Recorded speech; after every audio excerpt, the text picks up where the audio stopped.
policiers viennent après, ils regardent.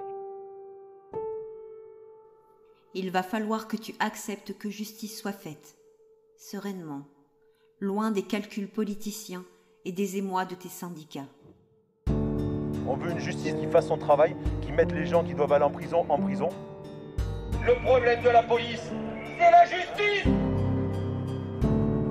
Enfin mettre fin au laxisme judiciaire. Il va falloir que cessent enfin les mensonges et les manipulations.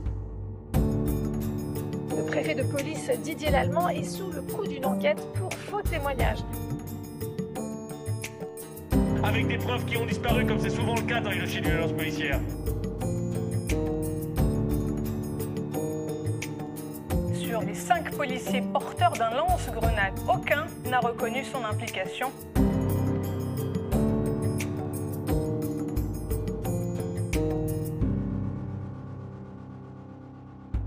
Le nombre de dossiers que nous voyons, avec des procès-verbaux qui ne reflètent pas la réalité de ce qui s'est passé, est extrêmement élevé.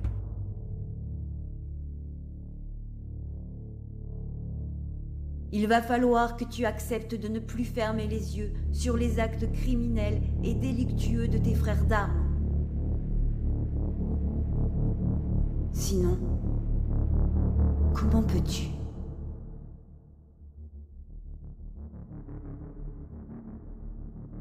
Comment peux-tu faire respecter la loi si tu la bafoues si souvent ?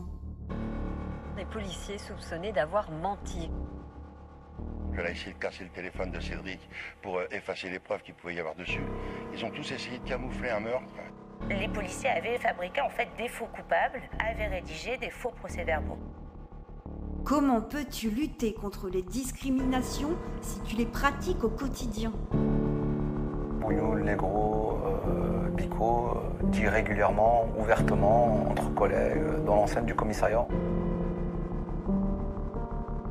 Dans le hall de la gare du Nord, les personnes de couleur ne représentaient que 29% des usagers. En revanche, ils étaient beaucoup plus contrôlés, 82% des contrôles. Donc là, d'accord, ça ne doit pas se dire, etc. Ça reste encore à peu près convenable. Comment peux-tu protéger les faibles si tu es au service des forts ? Ces armes ne sont pas des armes de défense, ce sont des armes qui mutilent et qui blessent. En réalité, ce n'est plus du maintien de l'ordre, c'est de la répression.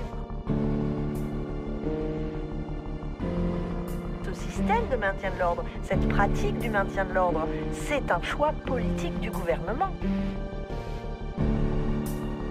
Maintenir l'ordre, c'est protéger les institutions. Comment peux-tu protéger une population sans la moindre empathie pour elle ? J'ai déjà vu des gamins de 8 ans se faire palper, contrôler, mépriser, insulter. Ici on est dans un état de droit, c'est la République française. On contrôle le police, on se tait et on obéit. Point barre. Je penche et récupère. J'ai très cru, mais c'est bien fait pour sa gueule. Tourne-toi, madame Menotte. Tourne-toi, C'est retendu, hein. Bien joué. Ouais. Bande de bâtards. Cassez-vous maintenant.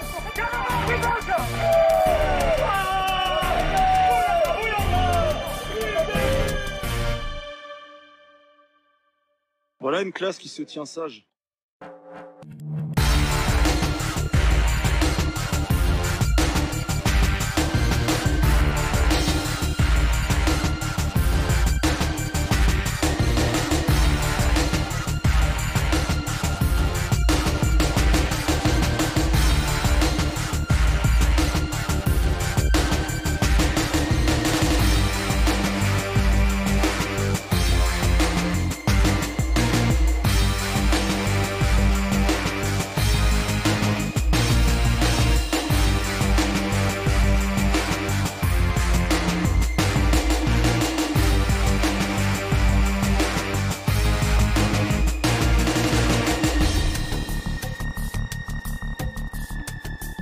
Il faut dire que tu n'es pas aidé. Le travail de prévention que vous faites est très utile, mais vous n'êtes pas des travailleurs sociaux. Il y a un besoin d'autorité, d'ordre exprimé par les Français. Moi j'aime l'autorité, j'aime l'ordre. Oui. Et moi je ne supporte plus ce qu'on voit aujourd'hui. Des violences policières en France, c'est un mensonge. Il faudrait pas qu'on laisse penser que les forces de l'ordre ont tué Zineb Redouane, parce que c'est faux. Une société de vigilance. Voilà ce qu'il nous revient de bâtir. Ce que nous demandons, la police nationale et moi-même parlant en son nom, c'est que ceux qui nous demandent de maintenir l'ordre ne nous en discutent pas les moyens.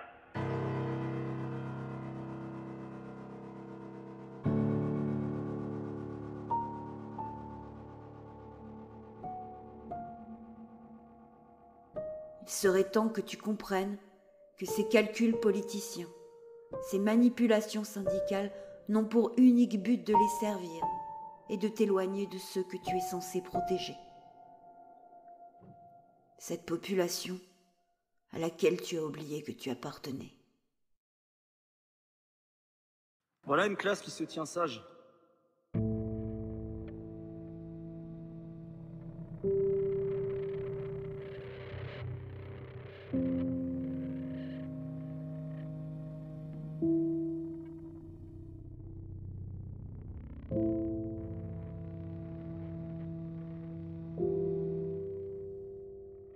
On a en tête de se battre pour ces 151 enfants qui ont été mis à genoux ce jour-là.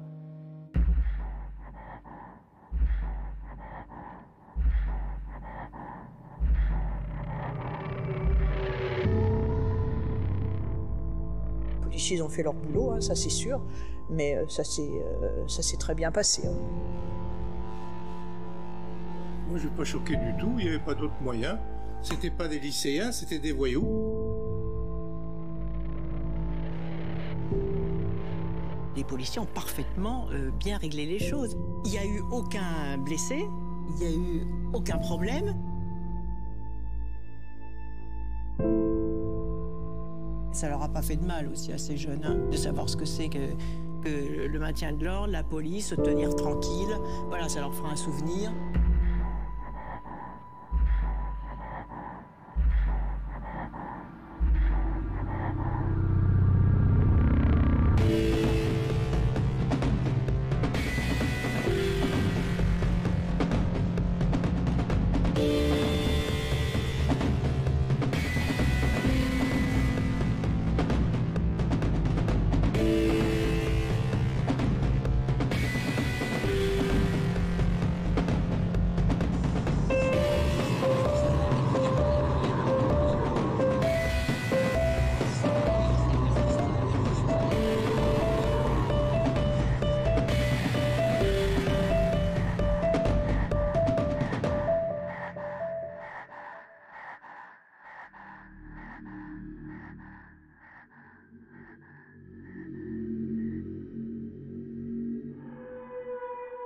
Et donc là, on n'est plus dans la nécessité des circonstances. On n'est plus dans l'arbitrage pondéré entre la dignité et la nécessité. Non, on est dans la cruauté. Ce qui est injustifié, injustifiable, c'est la jouissance, le spectacle de la jouissance, la diffusion de la jouissance. Ça, c'est pas possible.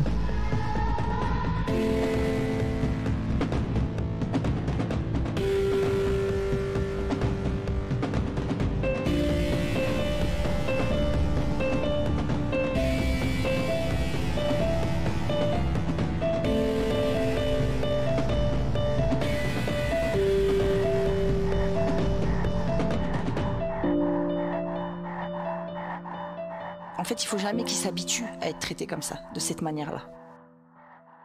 Jamais.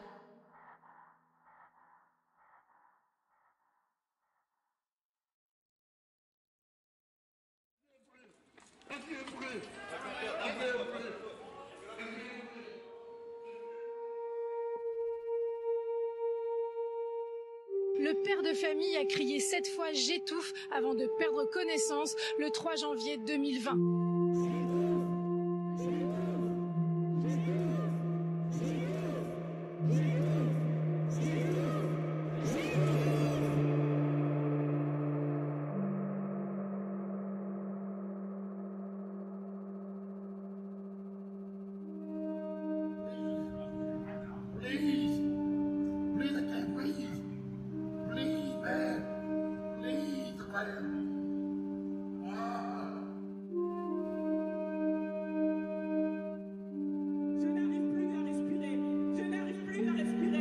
n'arrive plus à respirer. People are dying.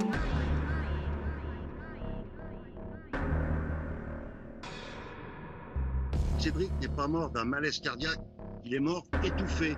On l'a étouffé, on l'a tué. Cédric Chouviat est mort exactement de la même façon qu'Adama Traoré. Ils ont eu les mêmes mots, ils ont tous les mêmes mots.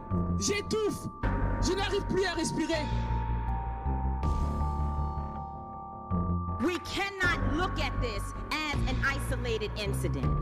The reason why buildings are burning are not just for our brother George Floyd.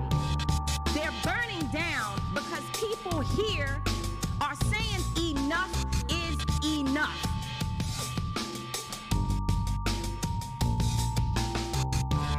On a assassiné mon fils. On a assassiné mon fils. C'est pas un voyou, c'est pas un dealer qui a agressé mon fils, c'est la police. La police nationale. Our people are being murdered. Mon frère a été tué ce 19 juillet, le jour de ses 24 ans. Et les gendarmes aujourd'hui ne sont pas mis en examen. Les gendarmes ont été mutés, les gendarmes ont été promus. C'est comme ça que ça se passe en France. Enough is enough. And there's an easy way to stop it. Arrest the cops. Charge the cops.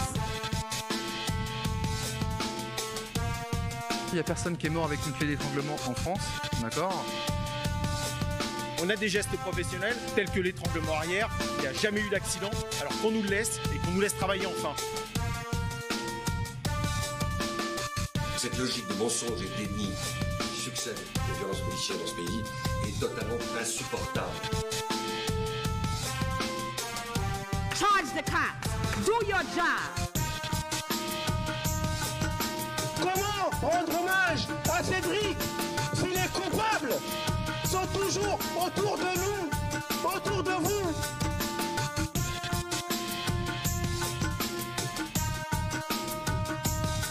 Faut pas avoir peur de se battre et de marcher et de demander nos droits. Quand la police tue, il faut que cette police soit condamnée.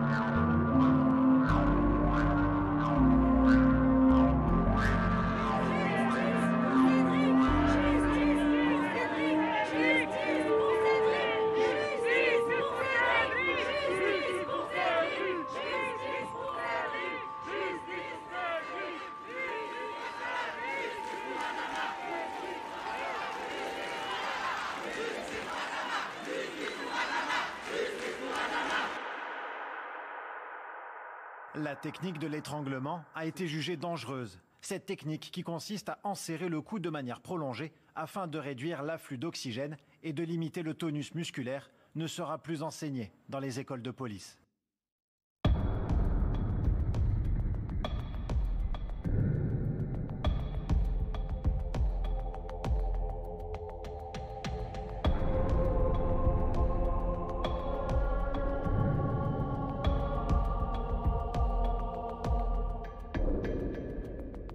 Ce n'est en aucun cas un combat contre une religion. Cette anecdote est-elle vraie ou fausse?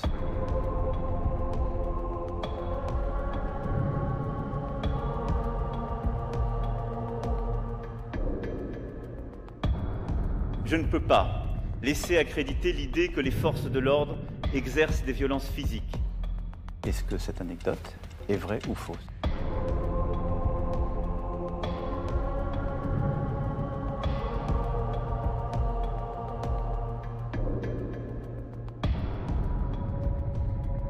En France, les CRS ne s'attaquent pas aux étudiants ou autres.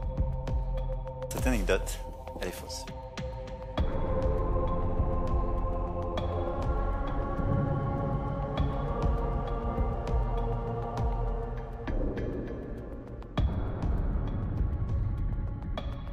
une anecdote qui est vraie.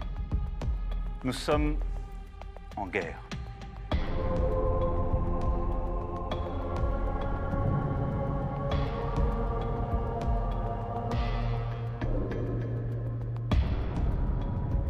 Et une gare, c'est un lieu où on croise les gens qui réussissent et les gens qui ne sont rien. Ces mots sont inacceptables.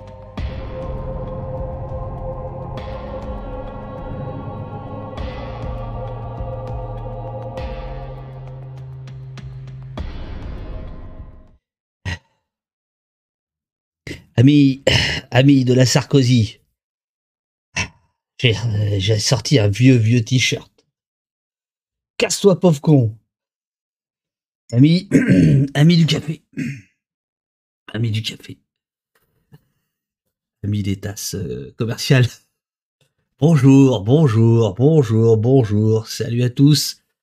Waouh, un revenant. Je vous le remets parce que je sens que vous l'avez pas bien vu. Voilà. Allez, hop. C'est parti. Sarko boit-il du café? Ah, je ne sais pas. Comment allez-vous, les amis? Bonjour Émile Cheval. Je suis désolé d'avoir sorti cette tasse aux normes. Arrête, je le connais ton discours. Je présume que tout ça, pour toi, c'est l'ennemi. C'est un des rares endroits au monde où tu peux te promener dans les bâtiments aux normes, avec des gens aux normes, entourés de produits aux normes. Et ta connerie, elle est pas aux normes.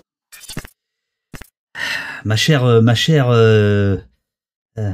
Axel, j'ai entendu dire que tes premiers mugs série limitée sont arrivés à bon port. Bonjour Jessie, j'espère que tout va bien pour toi.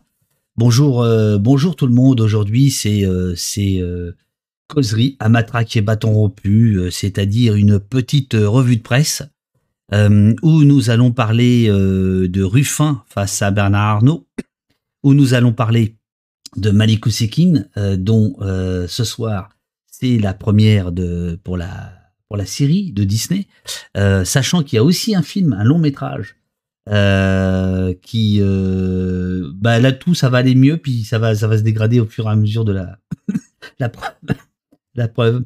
Bonjour Colette. Donc un film qui sera montré à Cannes Première. Voilà, un peu de ménage.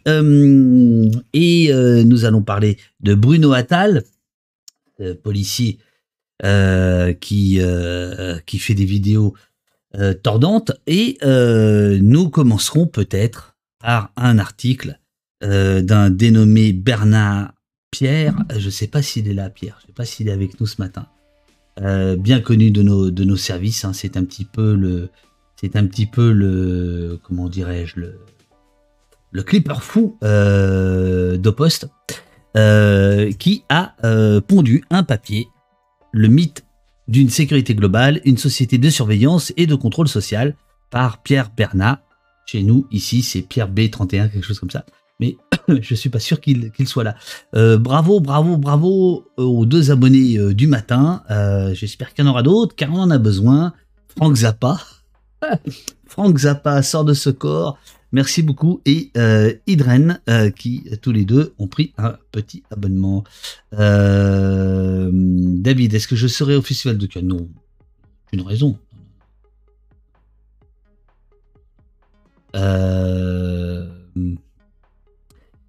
Disney+, oui, absolument.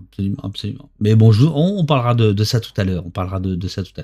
Sachant que Antoine Chevrolier, le réalisateur, viendra au poste dans les jours qui viennent. On n'a pas encore fixé la date. Évidemment, là, c'est un peu la tournée, c'est un peu la... Voilà. Il est dans tous ses états, le camarade Antoine.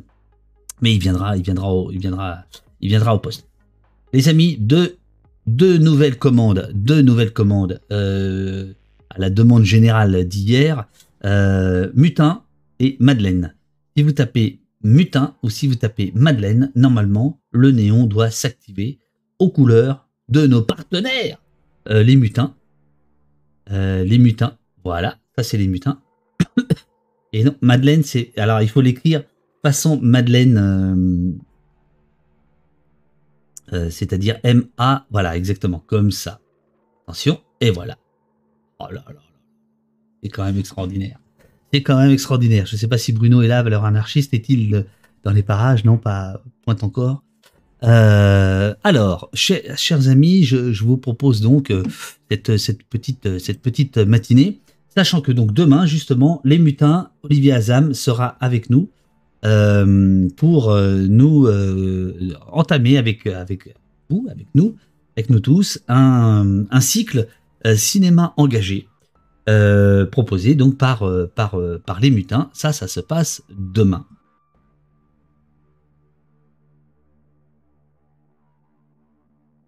Alors, je vais chercher le papier de Pierre. L'accès du texte intégral de cet article vous est offert par Pierre Bernat.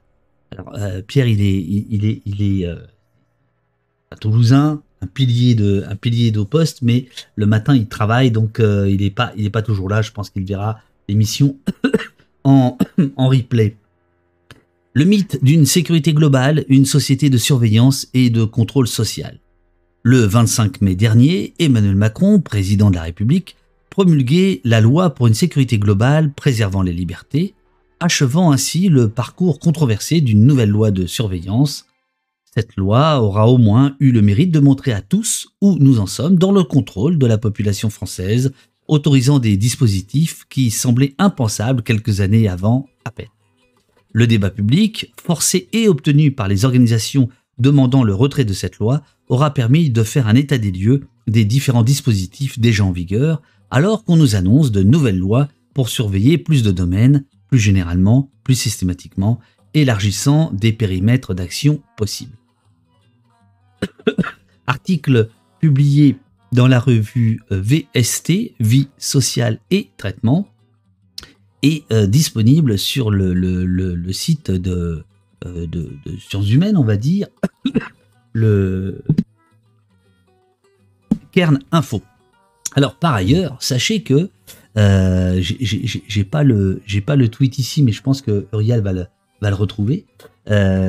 Sachez que Pierre a eu vraiment la gentillesse hier de saluer Au Poste en expliquant que le fait de suivre Au Poste et de voir que ces questions-là résonnaient, eh bien ça l'a motivé, si j'ai bien compris, pour écrire son papier. Valeur anarchiste, bonjour, si tu es l'homme du néon, sache qu'il y a 2 nouvelles commandes, Mutin et Madeleine, qui sont disponibles. Un état des lieux. Si ces lois passent inaperçues, merci beaucoup. Ah, bah le voilà, Pierre. Pierre est là. Pierre est là.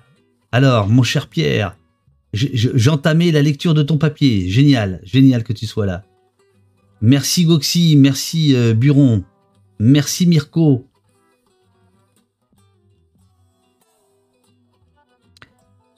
Donc je parlais à l'instant, Olivier Azam des mutins, mais tout le monde arrive là, qu'est-ce qu'il y a? Tout le monde déboule, c'est génial. Donc, qu'est-ce que je disais? Oui, Pierre, j'évoquais un tweet de toi que j'ai vu passer hier, mais que j'ai pas, malheureusement, j'ai pas bookmarké.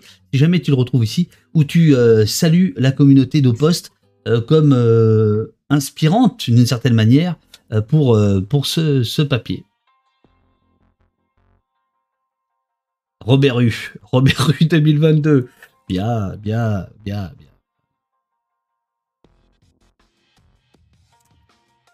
Si ces lois passent inaperçues presque, c'est d'abord par le contexte par lequel elles entrent dans notre droit. Régulièrement, c'est la lutte contre le terrorisme au sens le plus large possible qui ouvre la première brèche dans un usage, créant la première exception avant que d'autres ne voient le jour avec l'impératif flou mais quasi indiscutable dans notre société, la sécurité nationale. Quelques exemples marquants. En France, l'essor d'Internet pousse le législateur. Alors ça y est, ah non, on n'a pas retrouvé le tweet en question. En France, l'essor d'Internet pousse le législateur à demander aux opérateurs de conserver les données de connexion au début des années 2000. Pour faire simple, ces données sont tout ce qui entoure la communication elle-même. La géolocalisation de l'utilisateur, les numéros appelés, l'adresse IP à laquelle il se connecte, combien de temps. Ces données sont ainsi conservées plusieurs mois pendant lesquels il est possible d'y accéder sans le contrôle d'un juge. Cette surveillance massive et systématisée de nos communications est donc possible uniquement au motif de sécurité nationale ou de criminalité grave, avait jugé la Cour de justice de l'Union européenne. Pour mettre en conformité le droit français, le Conseil d'État a donc validé dans ses champs de sécurité nationale ou de criminalité grave des faits comme la lutte contre le terrorisme, le trafic de stupéfiants, l'espionnage économique ou encore l'organisation de manifestations non déclarées. Alors, mode autopromo de la part de Pierre, regardez. Hey, c'est quand même cool ça, hein. Alors voilà, c'est donc Pierre qui annonce hier, il y a 15 heures maintenant, cet article que je suis en train de vous lire. Et ici, remerciements également à Machin et à toute la communauté d'Opost. C'est aussi parce que les thématiques de David Machin ont montré un vif intérêt dans les réactions de son public que j'ai écrit ceci. Voilà, n'hésitez pas à retweeter notre ami Pierre, dont je vous lis l'analyse. Ça va la lecture, pas trop rapide, pas trop lent.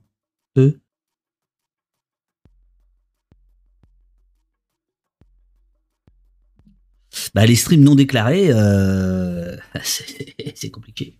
Parfait, ok, je continue.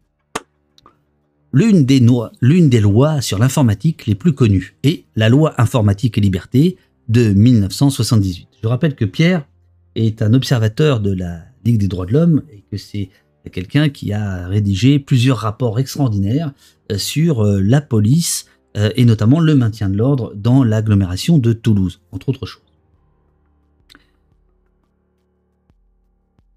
Cette loi permet, entre autres, au gouvernement de traiter les données à caractère personnel pour le compte de l'État ou touchant à la sécurité nationale par simple décret. En 2016, le gouvernement crée le fichier des titres électroniques sécurisés, TES, afin de prévenir et détecter leur falsification et contrefaçon et lutter contre l'usurpation d'identité. Ce fichier regroupe donc au même endroit des données aussi variées que les noms et prénoms, mais aussi l'adresse, les noms et prénoms des parents, adresse électronique, numéro de téléphone et des données biométriques, empreintes digitales, taille, couleur des yeux. C'est ce fichier ainsi constitué qui sera utilisé pour les nouvelles cartes d'identité biométriques qui remplaceront progressivement toutes les cartes d'identité, sans qu'il soit possible de s'opposer au traitement du fichier TES ou d'en demander l'effacement après l'enregistrement. En 2015, les lois relatives au renseignement et aux mesures de surveillance des communications électroniques internationales élargissent très largement les possibilités de surveillance en permettant de surveiller les communications satellitaires, de stocker n'importe quelle information obtenue par le renseignement pendant 5 ans, pour en améliorer les outils, mais aussi d'autoriser le piratage informatique. Cette loi permet également de légaliser des techniques et des outils déjà utilisés jusqu'alors, mais qui n'étaient pas légaux ou alors expérimentaux. Par exemple, il est possible pour les services de renseignement de poser des micros dans les appartements ou dans un véhicule, de poser des capteurs GPS sans forcément passer par un juge. Pour la partie communication, ces lois permettent d'espionner tout le flux Internet qui passe par la France par des algorithmes chargés de traquer les comportements suspects. Et pas seulement dans la lutte antiterroriste, mais bien pour tous les champs du renseignement, scientifique, technique, économique. Les agents de renseignement peuvent en outre poser une fausse antenne téléphonique pour aspirer les données de communication de toutes les personnes dans les 500 mètres à 1 km. Je vous rappelle que l'auteur de cet article, Pierre est dans le chat. Donc, si vous avez des questions à lui poser, des protestations à formuler, il est là. Le service clientèle d'Opost se démène, comme vous le savez, chers amis, toujours. Enfin, les fichiers deviennent de plus en plus intrusifs. Début décembre 2020, le gouvernement a modifié les fichiers EASP, portant sur les enquêtes administratives obligatoires pour certains emplois publics, ainsi que les PASP et les GIPASP, prévention des atteintes à la sécurité publique, 2 fichiers semblables, l'un étant utilisé par les policiers, l'autre est logé par les gendarmes.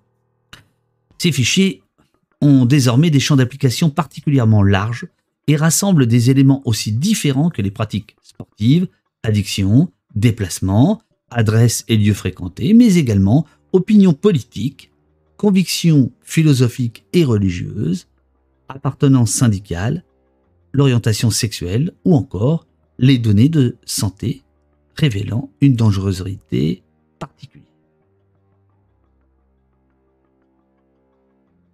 Quelques mois plus tard, le Conseil d'État, la plus haute autorité administrative, nous rappelle Pierre, a considéré que l'élargissement de ces 3 fichiers ne portait pas une atteinte disproportionnée à la liberté d'opinion, de conscience, de religion, ni même à la liberté syndicale. Comme nous dit Gebor, c'est lunaire.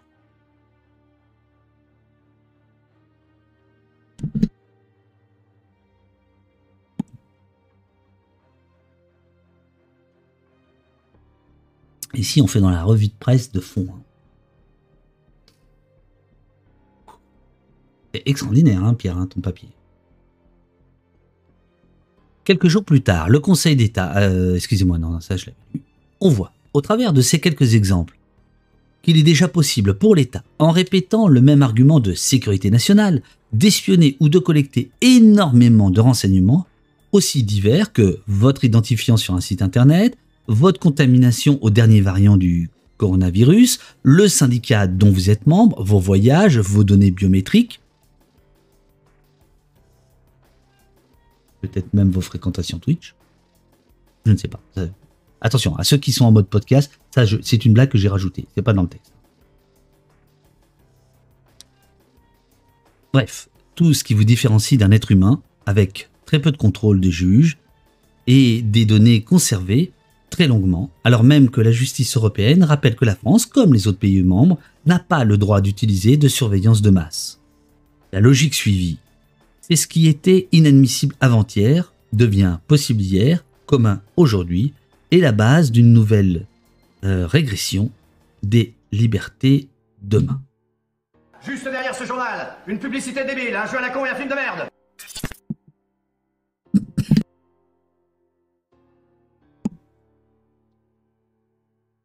Bonjour 5 mètres, nous parlons d'un article publié hier par notre ami Pierre, le mythe d'une sécurité globale, une société de surveillance et de contrôle social. Là, c'était l'état des lieux.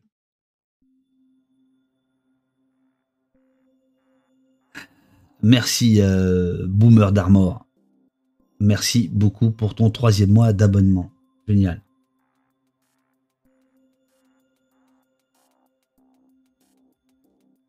Bonjour Amy Sonné, 5e mois. Waouh. La loi de sécurité globale, donc. C'est dans cette logique qu'advient en 2021 la loi dite de sécurité globale préservant les libertés. Petite incise, cette loi, c'est, je crois pour nous, ça a été, pour nous au poste, c'est un moment de transformation parce que on a suivi les débats, ceux qui étaient là savent, et ça, je trouve, ça a donné du coffre au poste à ce moment-là, quoi. Il y a eu un sentiment d'appartenance, de fédération, de collectif. Et c'est pourquoi j'avais envie de vous lire ce papier de Pierre Bernat ce matin. On y trouve, dans cette loi donc, on y trouve certaines des suites de ce qui a été expérimenté ou légalisé avant, ainsi qu'un avant-goût de ce qui sera la base dans quelques années. Cette proposition de loi est l'archétype d'une dérive de moins en moins démocratique, y compris dans la façon de proposer la loi, et d'une tendance à ce qui est la marque de fabrique de tout régime autoritaire, la surveillance. Si la mesure phare de cette loi était une vieille demande des policiers, plusieurs autres points doivent nous alerter pour la suite. L'un des premiers objets de la loi, c'est la finalisation d'un continuum de sécurité. L'explication la plus simple est probablement celle de l'ex-chef du RAID, unité d'élite de la police nationale, devenu député. La alors il n'y a pas son nom, mais c'est Jean-Michel Fauvergue. La sécurité des Français en tout temps et en tout lieu. Pour ce faire, il préconise, dans la proposition de loi qu'il déposait avec Alice Toureau, de réorganiser les forces de sécurité pour créer ce fameux continuum qui inclut la police nationale, la gendarmerie nationale, la police municipale, mais aussi gardes champêtres ou encore agents de sécurité privés. L'idée était alors de décharger les activités de la police nationale en confiant une partie aux polices municipales et plus tard à la sécurité privée. Citation de Gérald Darmanin, ministre de l'Intérieur. La possibilité de confier à des agents de sécurité privée des tâches dites indues, accomplies actuellement par des gendarmes ou par des policiers nationaux, est évidemment une idée sur laquelle nous travaillons. Merci Ledon, merci beaucoup.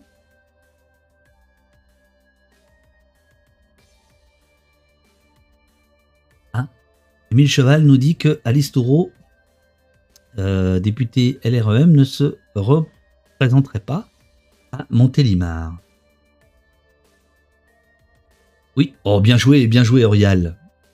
Normalement, pas de jeu de mots, mais là, on peut se permettre, c'est un pseudo, hein, on peut se permettre. Jeu de mots sur les pseudos, c'est possible. Merci Dedon, le bien nommé.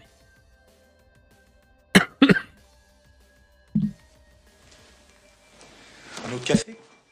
Oui. Et cette fois, non, je peux en avoir un café cette fois, non?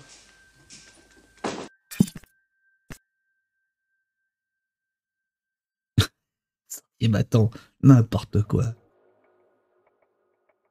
La sécurité globale, c'est donc d'abord un flou entre les missions des différents acteurs de la sécurité intérieure, une sorte de coproduction de la sécurité allant du voisin vigilant au policier national, voire aux militaires en opération Sentinelle ou en opération à l'étranger.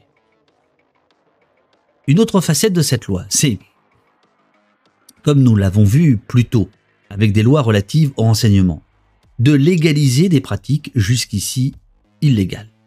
Avec l'exemple parfait des drones, objet déjà bien intégré dans l'esprit de tous, utilisé par exemple pour faire respecter le confinement, sans cadre légal le permettant. Après le déploiement dans l'espace public de caméras de vidéosurveillance, de plus en plus nombreuses, il s'agit ici d'avoir des caméras mobiles, plus discrètes, moins chères, pouvant agir partout. La police disposait en 2019 de 30 drones. Écoutez bien là les amis. Elle en avait déjà 235 en 2020. Nous apprenions pendant le confinement qu'une commande de plus de 6 drones était en cours. En mai 2021, le Conseil constitutionnel censurait ces dispositions au nom du droit au respect de la vie privée. Et une nouvelle loi de décembre 2021 voulait déjà leur retour en ajoutant la reconnaissance faciale, vieil objectif des forces de sécurité. Donc oui, on est passé en 2 ans de 30 drones en 2019 à plus de 600 drones en 2020. 21. Ah non, tu as raison. 30 en 2019, 235 en 2020 et une commande de 600. Donc ça porte à 835 en effet.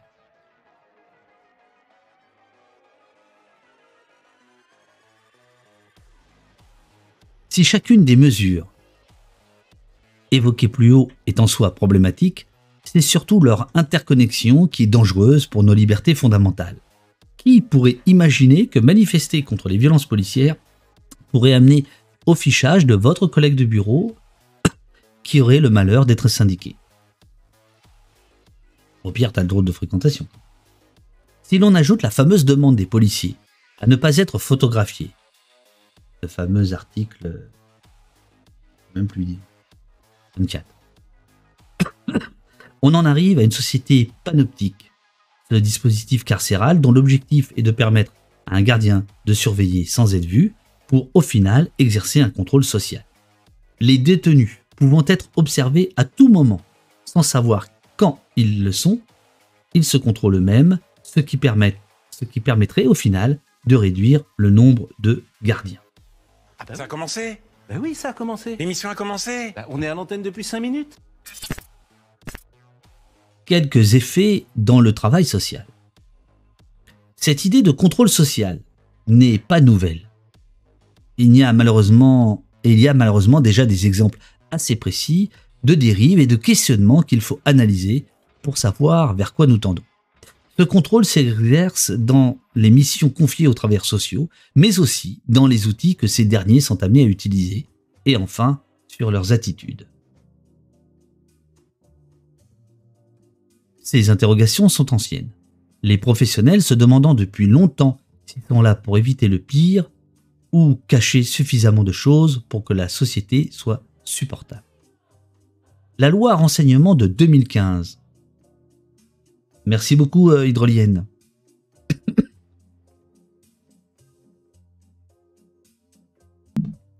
La loi renseignement de 2015, dont il était question plus haut, est un exemple criant qui montre le malaise.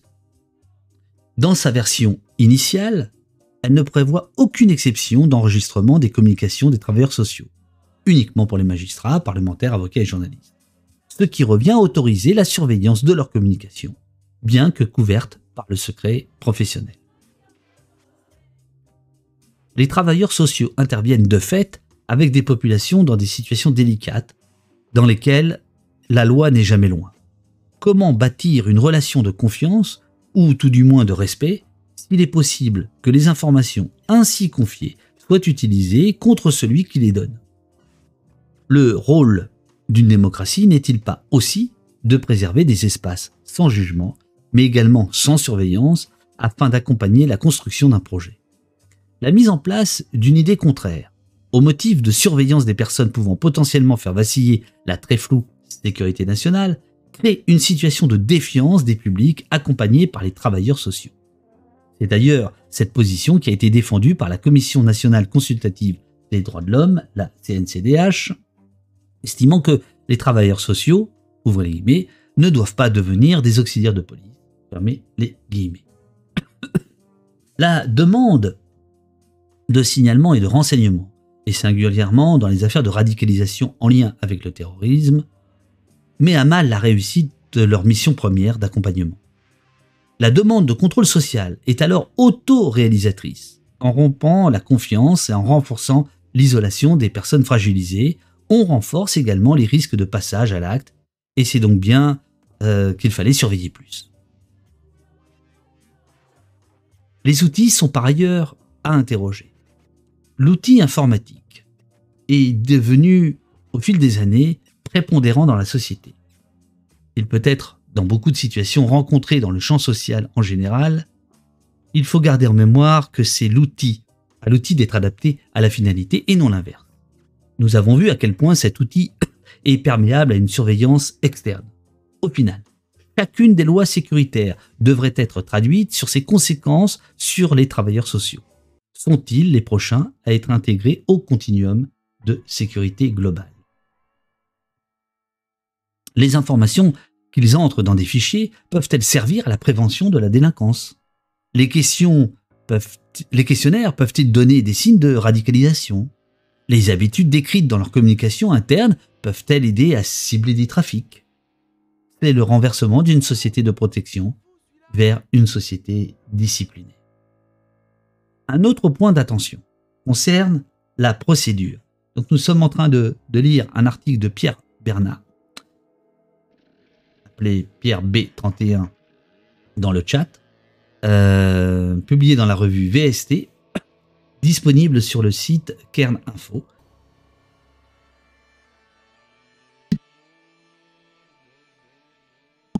Et là, on arrive à la fin du papier.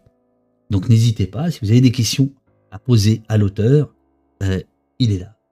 Il est là, Pierre. Il est là.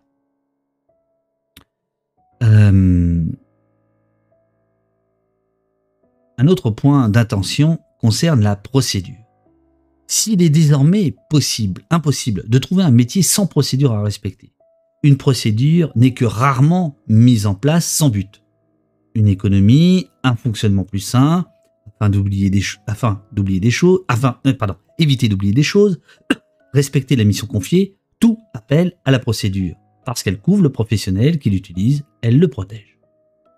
Cette exigence de protection c'est finalement, là encore, une course au fantasme de sécurité. Mais ces procédures ne vont pas sans évaluation, indicateurs, normes et encouragent au quantitatif au détriment du qualitatif.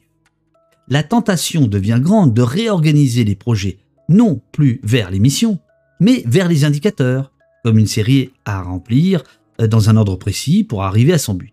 Or, le principe même de travailler avec l'humain, H majuscule à humain, c'est l'absence d'une fiche technique définissant les étapes à remplir. Au final, c'est le rôle même du travailleur social qu'il faut toujours réinterroger. Car si le gardien de prison et son panoptique observe seul un groupe, c'est bien le contraire qui se passe avec les travailleurs sociaux. La société voit et observe ce qu'ils font, et en particulier ce qu'ils font mal. Si le côté pile de l'action sociale est de créer une relation pour passer une difficulté, le côté face est l'invisibilisation de ces problèmes.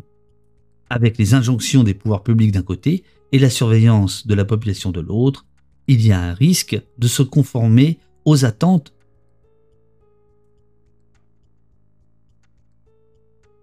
de surveillance, d'intérioriser les injonctions et ainsi de perdre son rôle. Le travail social s'inscrit à l'intérieur d'une grande fonction qui n'a pas cessé de prendre des fonctions nouvelles depuis des siècles, qui est la fonction de surveillance, correction, surveiller les individus et les corriger dans les deux sens du terme, c'est-à-dire les punir ou les pédagogiser, c'est-à-dire de les punir ou les pédagogiser. Voilà, article 2 a été mis en ligne le 9, il y a 2 jours. Je vous redonne les références, elles sont ici. Pierre, big up à Pierre.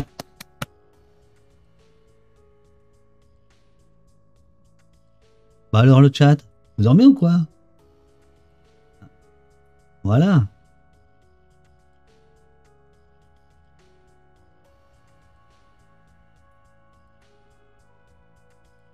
Punaise, excellent. Ah, j'aime bien punaise comme mot. Absolument, absolument. Une excellente intervention. Bravo Pierre. Voilà, vous pourrez retrouver l'article, alors qui est pour l'instant disponible. L'accès au texte intégral de cet article vous est offert par Pierre. Voilà. Bravo à toi, mon cher Pierre. Alors, on va descendre d'un cran. On va aller s'occuper d'un policier. Bruno Attal, le flic que l'extrême droite adore, mais que les policiers n'aiment pas. J'essaie de lire au mieux, les amis, mais alors comme j'ai la gorge en feu, j'espère que je n'ai pas trop massacré ton article, Pierre. Je m'en voudrais.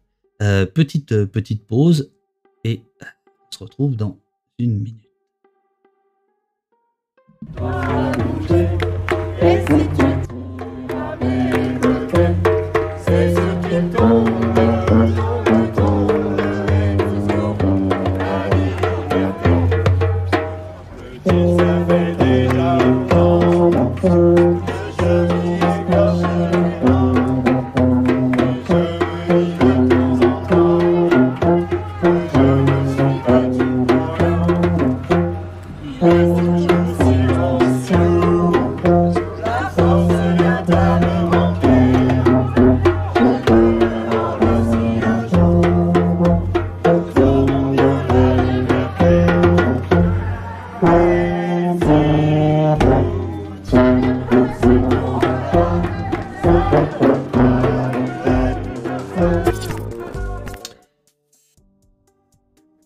Bruno Attal, le flic que l'extrême droite adore, mais que les policiers n'aiment pas.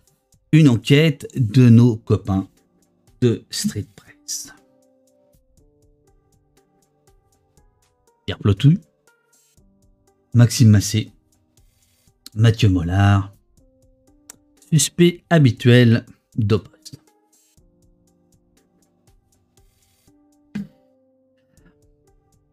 Alors je vous rappelle que Street Press publie chaque mardi la Faf Letter, qui est une newsletter sur l'extrême droite, les fachos, la fachosphère, etc. Et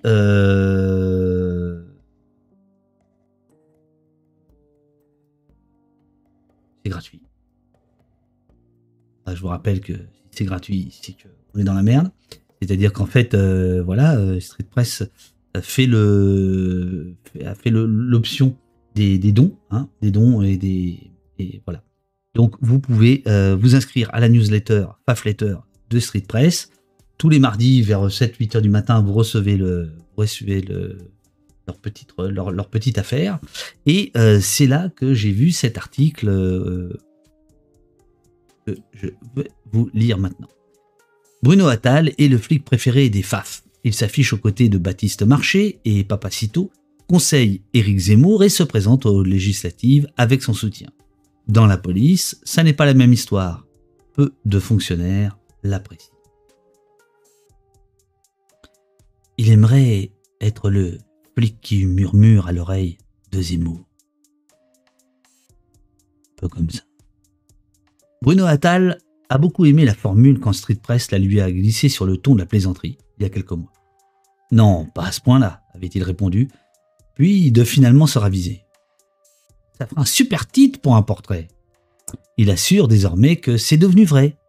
Pendant la campagne, je n'ai fait que participer au groupe de travail sur le volet police-justice de son programme, mais là, on est plus proche, affirme-t-il, fanfaron. L'homme aime attirer l'attention des médias, mais c'est aussi un authentique militant d'extrême droite, aux mots extrêmement violents, notamment à l'intention des islamo-gauchistes ou des, entre guillemets, chances pour la France. Une périphrase qui désigne les personnes issues de l'immigration. Un discours raciste qui lui a permis de devenir, en peu de temps, le flic préféré de la fachosphère et de décrocher une investiture aux législatives. Je voulais une circo où le grand remplacement est un fait.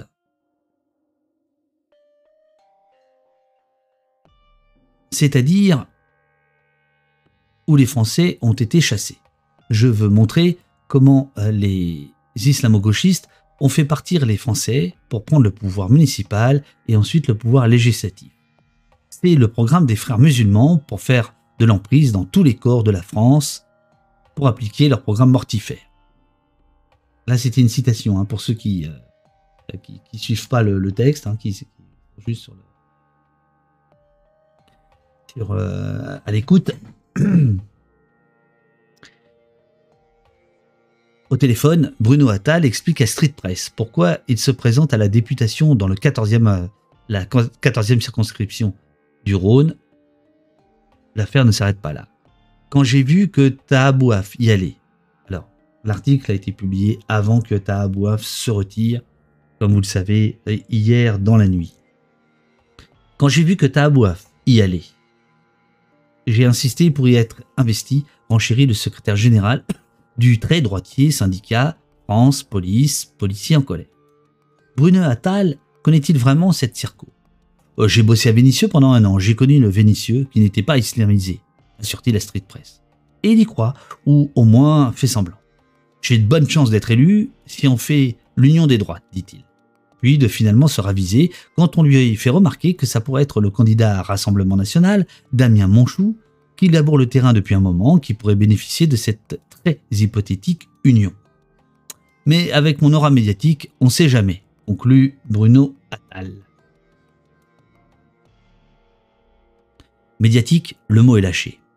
C'est d'ailleurs la seule force dont bénéficie le policier, déjà visé par plusieurs enquêtes de l'IGPN. Une notoriété construite d'abord sur les réseaux sociaux, puis sur les plateaux de Cyril Hanouna. Après le passage à tabac du producteur de musique Michel Zecler par 4 policiers, Bruno Attal s'est fait remarquer car il est celui qui va le plus loin dans la défense de ses collègues. Il conteste l'ensemble des charges qui pèsent sur les suspects. Il conteste également l'enquête édifiante du journaliste David Perrotin, alors à l'Outsider, aujourd'hui à Mediapart, qui avait permis de révéler les faits. Les propos du syndicaliste est simple et très conspirationniste. Les policiers de l'affaire Zecler, ils sont partis en prison. C'est une manipulation. Rassurez-vous, Madame Bourdelle, c'est français, c'est la police française. C'est d'abord sur YouTube, en février 2021, qu'il va livrer sa lecture de l'affaire. Il n'était pourtant pas présent. Cette vidéo, relayée par des influenceurs d'extrême droite et des journalistes du Figaro ou de Valeurs Actuelles, va faire un carton culminant à plus de 250 000 vues. Un succès pour un vidéaste alors totalement inconnu. Il n'en fallait pas plus pour qu'il soit invité sur le plateau de TPMP, je sais plus ce que ça veut dire, l'émission de Cyril Hanouna, touche par mon poste, c'est ça, pour parler de l'affaire Zecler. Rebelote en mai, où il était invité pour parler du cas de Tommy, un jeune homme violé par des policiers pendant une garde à vue, comme l'avait révélé Street Press et Le Média. Bruno Attal avait alors aucun élément autre que son intime conviction pour contredire le récit de la victime. Mais sur ces 8, les opinions, surtout les plus outrancières, ont autant de valeur que les faits. Bruno, aujourd'hui, vous, quand vous avez entendu le témoignage de Tommy hier, qu'est-ce que vous avez à répondre de cette histoire et tout ce qui s'est passé lors de son interpellation? Il a très bien choisi son pseudo. Tommy, c'est pas le Verlan de Bito. Je pense que c'est un menteur, tout simplement.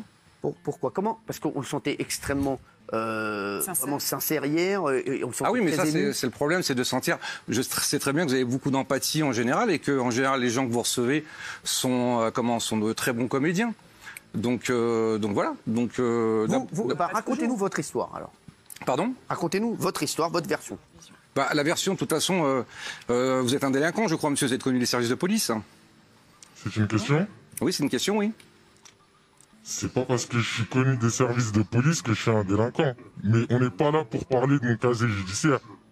On n'est pas là pour parler des antécédents. Vous avez des éléments, monsieur? Vous pouvez les donner, peut-être? Vous faites des plateaux télé, monsieur. Vous avez des éléments, monsieur? Pas de souci. Ce qui est bien, c'est que hier, il a pu parler. Et moi, je vais raconter une histoire. Alors, on va laisser Bruno dérouler. Alors, quel est... Déjà, je voudrais savoir si ce monsieur est un délinquant, parce qu'il a déjà menti. Vous avez accès à son casier, monsieur? Vous avez accès à son casier pour dire que c'est un délinquant? Non, monsieur, parce que moi, je respecte la loi. Donc je vous demande, vous avez accès à son casier, oui ou non? Non, mais je... Voilà, donc passons. Vous avez des éléments, vous êtes venu ici. C'est pas vous ici qui allez dire ce que je passe. Pardon, mais vous êtes venu... Est-ce que je peux finir? Vous êtes venu ici pour donner des éléments, pour donner une histoire. Oui, on va écouter l'histoire de Bruno. Je vais vous donner des éléments, effectivement. Donc, finalement, vous avez dit que c'est vous qui avez révélé l'affaire, jeune homme? Entre autres, avec Le Média et Street Press. Voilà. Oui, il a d'abord fait une petite interview sur un autre média. C'est vrai ou pas, monsieur? En collaboration. Non, mais il a d'abord fait une interview chez lui ou pas? C'était en collaboration. Dans Street... Non? Est-ce qu'il a fait une interview ou pas, monsieur? On a fait une interview et une enquête commune. La vôtre est passée après? Commune. Donc, mais non, parce que c'est dans un autre studio. Bruno, j'aimerais qu'on ait votre version, s'il vous plaît, parce que là, on parle pour rien. Alors, votre version. Non, mais moi, ma version, monsieur, j'y étais pas. Oui. Mais de ce que vous savez. Sauf que ce monsieur, comme d'habitude, arrive sur un plateau télé. D'abord, pour une victime, moi j'ai travaillé sur les victimes de violences sexuelles. Elles n'ont pas du tout ce comportement. C'est-à-dire que quand on a été violé, je peux vous dire qu'on se balade pas sur les plateaux télé. Je peux vous dire que c'est une vraie souffrance. C'est une vraie souffrance. Oui, mais chacun le ressent comme il veut. Non, c'est pas chacun. Moi, 100% des gens que j'ai entendus, hommes ou femmes, qui se sont fait violer, je peux vous dire qu'ils viennent pas raconter ça sur plusieurs plateaux télé, qui ne fréquentent pas ce genre d'individus, qui déteste la police. Vous l'avez connu comment, ce monsieur? Vous l'avez connu comment, monsieur? Mais ça, c'est comme ça. Je veux bien savoir. Est-ce que vous le connaissiez avant, ce monsieur? Non, je ne connais pas cette personne. Est-ce que vous connaissiez de Street... Écoutez, de deux choses l'une. Attendez, de deux choses l'une. Je vais vous dire quand on gratte un peu, on voit un peu ce qu'il y a derrière. Je réponds. De deux choses l'une. Soit vous êtes venu ici avec des éléments. Mais c'est pas... Non, mais soit vous êtes venu ici avec une histoire et des éléments. Moi, j'ai fait une enquête. Non, on n'est pas dans un tribunal. On n'est pas dans un tribunal ici. Voilà, moi, j'ai des éléments. Alors, moi, je suis venu. Donc voilà. Et après, on a fait une enquête avec le Média et Street Press. D'accord. Donc on a recueilli le témoignage de Tommy. On a fait une enquête et on a obtenu des éléments. Ce que vous n'avez pas, je crois, des certificats médicaux. La loi, moi, monsieur. Des certificats médicaux. C'est interdit de faire ça, monsieur. Des certificats médicaux qui vont dans le sens de sa version. Et je les ai ici, voilà, ils sont là. Oui, je les ai vus, vous les avez mis sur votre site. Peut-être qu'ils pourront être mis à l'écran. Vous les avez mis sur votre site, monsieur. Et donc, ce monsieur, selon vous, vous dites que c'est un mythomane. Oui. Alors, bon, déjà. On a le rapport du docteur. Voilà. Donc ces constatations sont compatibles avec les déclarations du plaignant. De multiples ecchymoses, des hématomes sur le tronc, derrière la nuque, sur l'abdomen. Et une lésion anale. Il s'est fait tout seul, la lésion anale? Oui, il se l'est fait tout seul. Et vous voulez des éléments? Vous voulez des éléments? Allez-y, donnez-nous des éléments. Alors, J'ai pas le droit de vous les donner parce que sinon je risque. Mais vous savez quoi? Ce qu'il faut faire, il faut attendre la justice parce qu'ici, ça devient un tribunal. Ça devient un tribunal. Vous avez pu vérifier vous-même ou pas? Je peux. Non, on a vu le témoignage de Tommy hier. C'est normal qu'on Monsieur, voit votre version originale aujourd'hui. Ce que vous faites là, vous faites un tribunal ici ouvert. Mais si, parce que vous demandez des éléments de l'enquête. Vous dites que vous avez des éléments. Vous avez pu les voir. Je peux vous dire, vous allez être poursuivi, monsieur, pour dénonciation calomnieuse. Je peux vous dire que ce que vous avez fait, et ce que vous avez dit, vous avez mis des policiers en cause. Vous inquiétez pas que la justice passera et qu'on vous poursuivra. Donc vous n'avez aucun élément. Comme tous vous avez aucun élément. Dernière fois que je suis venu ici, autant qualifié que le PSG pour parler de cette affaire-là. Vous venez avec les mains dans les poches et dans les coulisses. Apparemment, il ne peut pas donner les éléments, c'est ça. Mais c'est interdit, monsieur. C'est une enquête en cours. Pas de souci. Vous les avez vus. Vous avez vérifié. Est-ce qu'on peut faire confiance? Vous les avez vus? Oui. Alors de deux choses l'une. Soit vous êtes un menteur. Vous n'avez pas eu accès à ces éléments. C'est pour ça que vous ne pouvez pas nous les donner. Soit, et c'est encore plus grave, vous avez enfreint la loi. En complicité avec les policiers du 19e, vous avez eu accès à des éléments d'une enquête judiciaire qui est en cours. Alors les éléments, je vais vous les dire. Donc sur le premier média, vous avez dit que vous aviez baissé votre caleçon. Donc du coup, ce que j'ai vu, c'est qu'un internaute vous a dit ah bon, mais ton caleçon est baissé. Pourtant, vous dites après dans la déclaration que le policier vous arrachait votre caleçon. Mais vous l'aviez baissé, monsieur. Et ensuite, vous avez changé de version quand... Mais oui, il faut vérifier.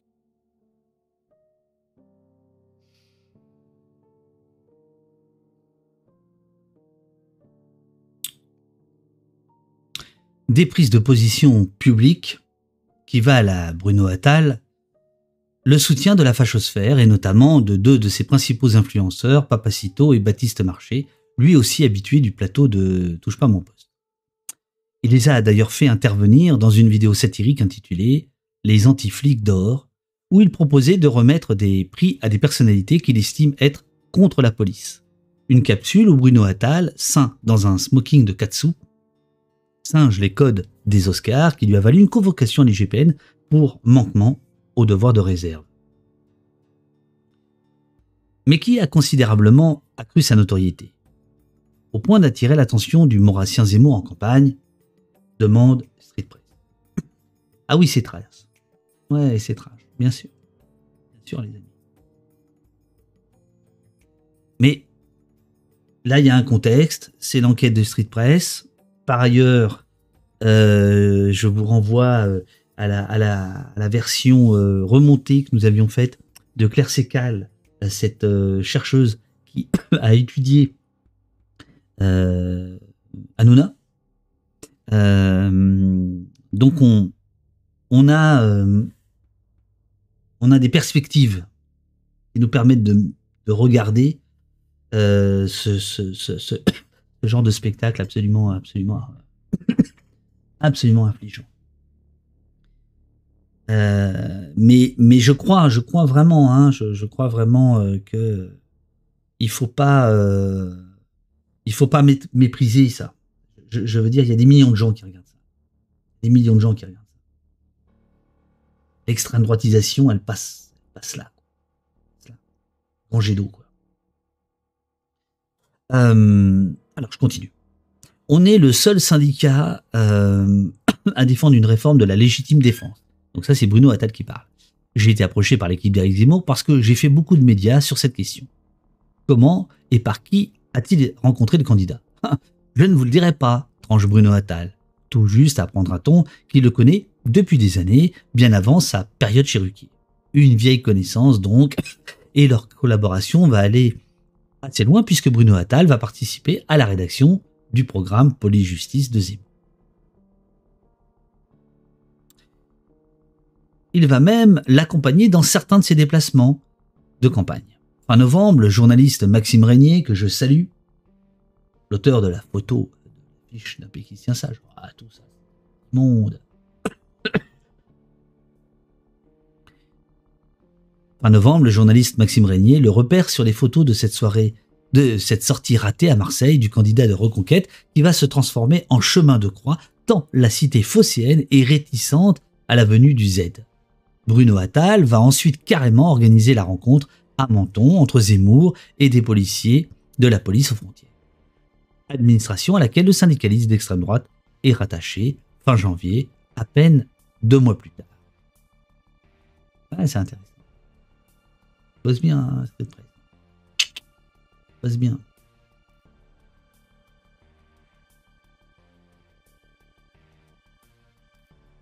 Il assure avoir organisé la visite du commissariat sans jouer de ses contacts dans la maison, mais en se présentant, entre guillemets, en tant que citoyen, pas en tant que syndicaliste, précise-t-il. Comment est-ce possible demande Street Press. Bah, je vous l'expliquerai pas, rétorque-t-il de nouveau. Simple citoyen demande Street Press. L'explication fait bien rire des policiers contactés par Press, qui souligne à quel point la venue d'un candidat, d'autant plus non élu, au sein des locaux de police est difficile et strictement encadrée. Tu m'étonnes. Décidément, Bruno Attal est bien discret sur certains aspects de son engagement. Lui qui est pourtant si prolixe sur Internet et sur les plateaux télé. Dans une vidéo récente avec Papacito, les deux hommes sont intarissables sur le prétendu grand remplacement organisé par Soros, guillemets, les pseudo-comportements entre guillemets tribaux des émigrés ou les affres, selon Papacito, de la binationalité.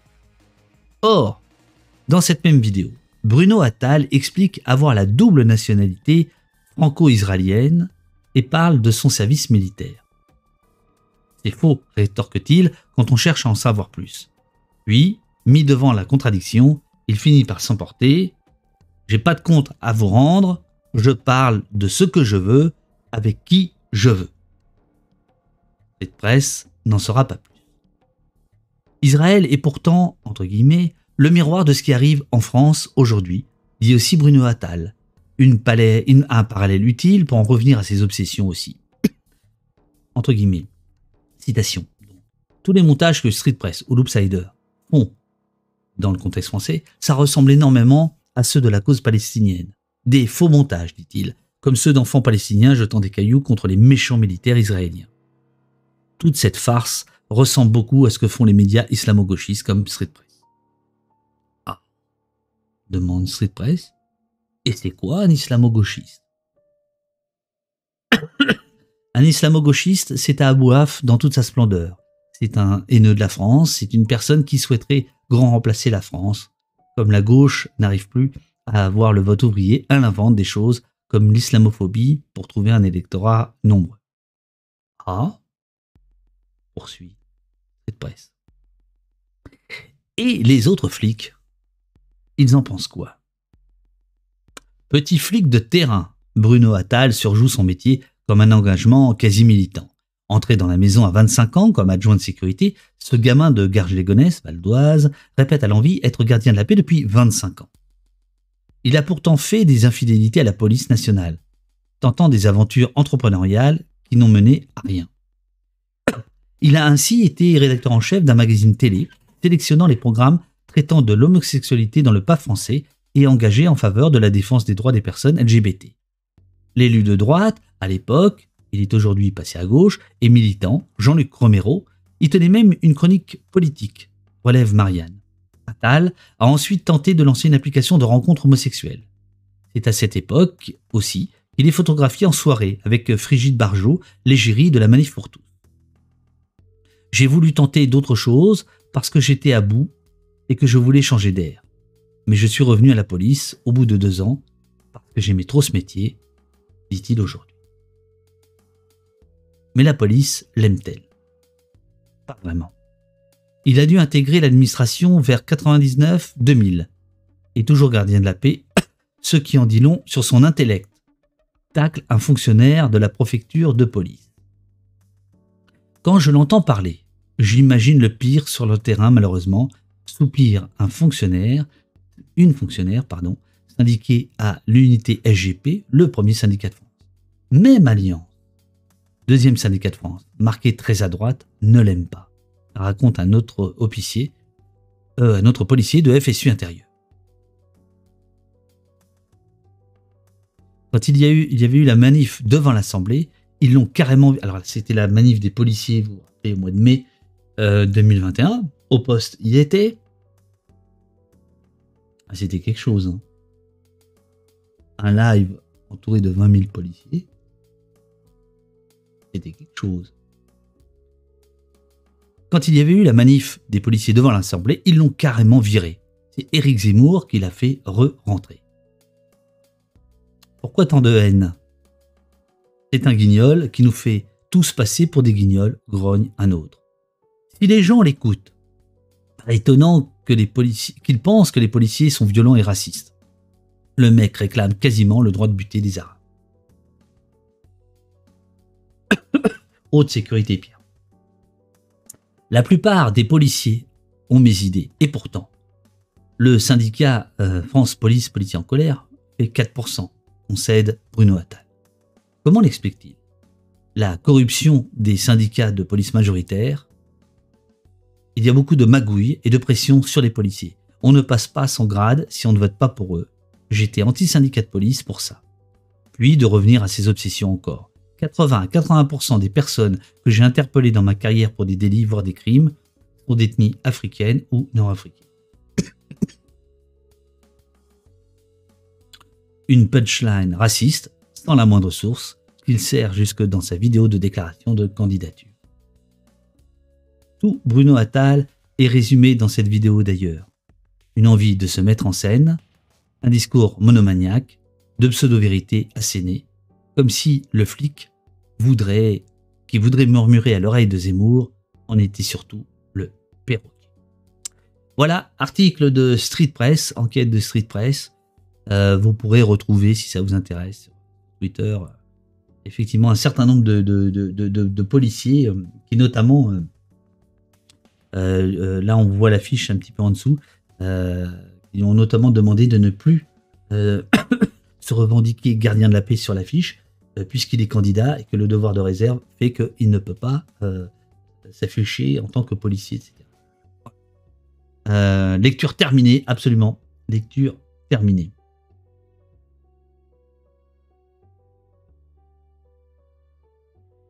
On est quand même pas bon.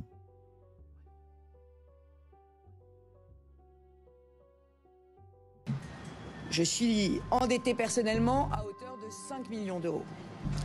C'est pour cela que je lance ce matin un appel national aux dons à tous ceux qui m'ont apporté leur suffrage, mais aussi à tous ceux qui ont préféré hier le vote utile. Et enfin, à tous les Français qui sont attachés au pluralisme politique et à la liberté d'expression. J'ai besoin de votre aide, d'urgence. Quand j'entends le mot violence policière, moi personnellement, je m'étouffe. Merci, merci beaucoup Jean Ferraille.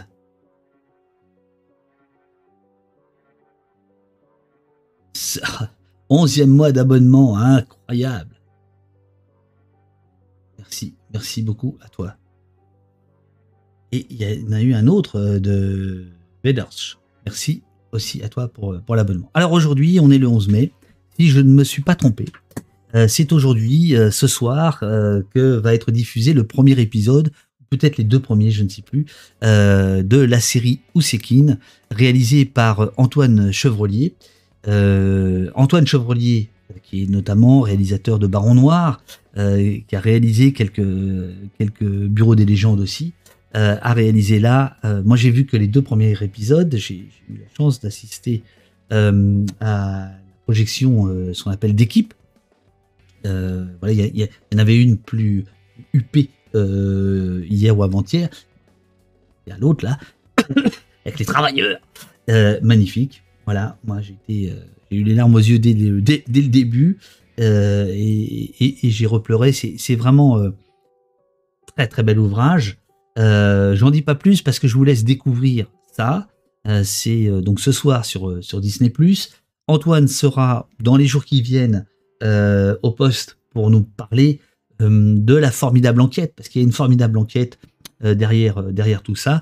Mais quand même, ça faisait 1 an que j'avais gardé 2 petites photos que j'ai pu faire et que j'ai tweeté ce matin, juin 2021, il y a presque 1 an.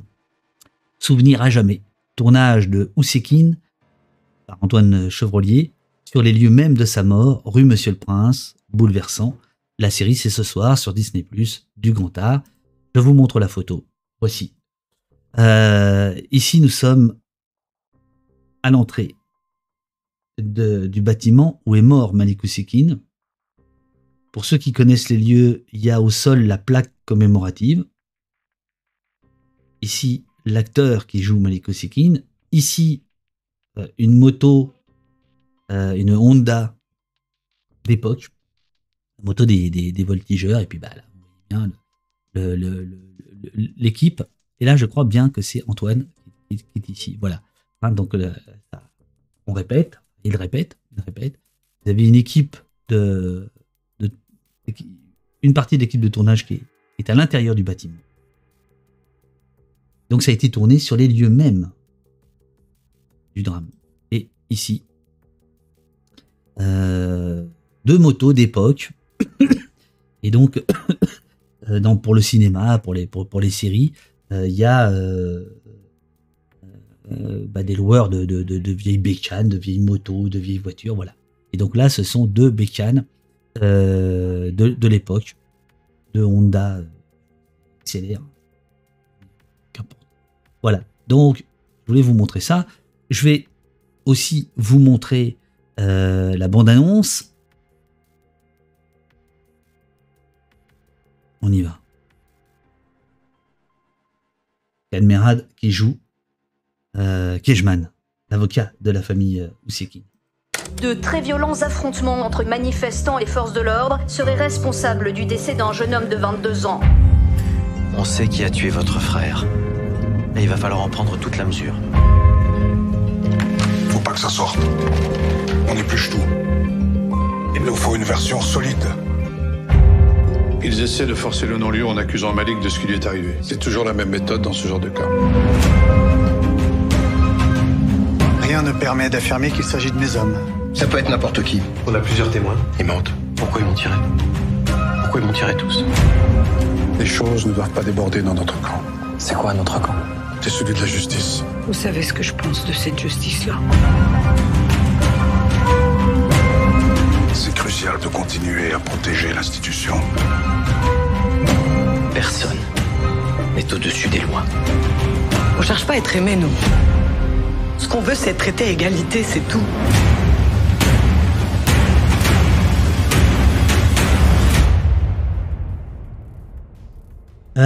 Non, je vous le dis, allez-y, c'est top. Alors oui, je sais bien, il y a cette histoire, pourquoi c'est Disney, pourquoi, voilà. Mais pourquoi c'est pas Arte qui l'a fait? Pourquoi c'est pas France 2 qui l'a fait? Vous avez 30 ans pour le faire. La question, elle est plutôt là, à mon avis. Olivier Gourmet qui interprète, alors là, magistralement, Robert Pandreau. Voilà. Un des 2 ministres, il y avait 2 ministres à l'époque de l'Intérieur. Enfin, ils n'avaient pas le même titre exact, mais c'était Pasqua et Pandreau. Et Olivier Gourmet joue Pandreau, quoi. Voilà. J'entends dire que est déjà disponible. Je ne savais pas. Voilà. Par ailleurs, j'avais eu l'honneur de participer à l'émission de Fabrice Drouel sur France Inter, sur Malik Ousekine, il y a 2 ans de ça. Bah voilà, si vous avez envie d'écouter, vous pourrez retrouver ça sur le site de France Inter. Je voulais quand même vous faire la petite lecture de cet article paru il y a quelques jours. Comment la famille Ousekine a collaboré avec Disney+ pour la création de la série. La plateforme Disney+ diffuse à partir du 11 mai la mini-série Ousekine, 4 épisodes, 52 minutes, qui revient sur la mort de Malik Ousekine, tué par des policiers en 86. Pour tourner cette fiction, les acteurs et les scénaristes ont côtoyé la famille Ousekine. Ils nous racontent cette plongée dans l'intime.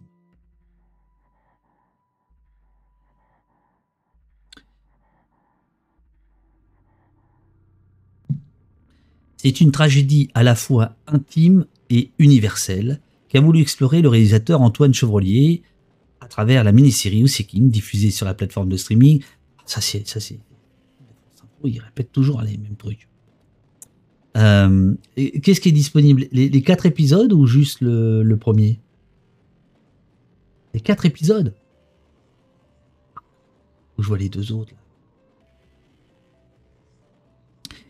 Cette fiction française, l'une des premières produites par le géant américain, revient en 4 épisodes sur la mort tragique de Malik Ousekine.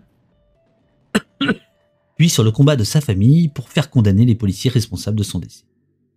Dans la nuit du 5 au 6 décembre 1986, cet étudiant de 22 ans était mortellement agressé par des policiers qui le rouèrent de coups dans le hall d'un immeuble à Paris, rue Monsieur le Prince.